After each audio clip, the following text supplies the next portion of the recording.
थोडंसं आपल्याला सॉफ्ट करून घ्यायचं आहे.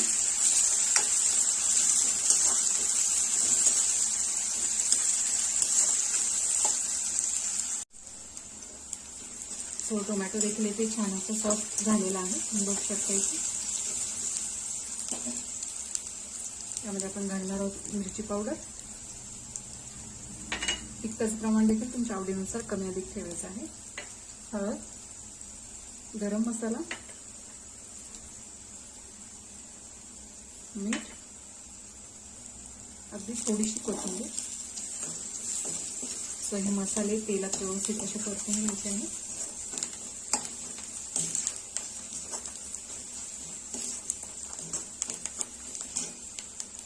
तर यामध्ये मी घालणार आहे 1 वाटीभर पाणी.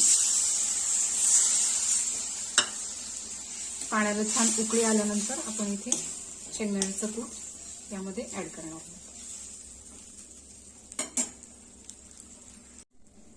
सो पाण्याला छान उकळी आलेली आहे. यामध्ये आपण शेंगदाण्याचं कूट ऍड करणार आहोत.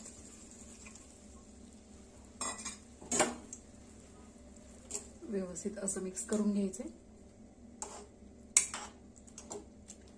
3 ते 4 मिनिटं आपण हे शिजवून घेणार आहोत, कारण शेंगदाण्याचं कूट जे आहे ते ऑलरेडी आपण शेंगदाणे भाजून त्याचं कूट तयार करून घेतलेलं आहे.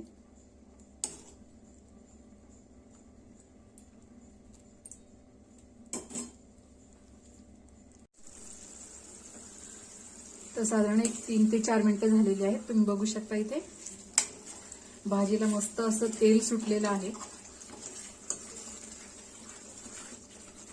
इथे आपली भाजी तयार झालेली आहे. गॅस बंद करायचा.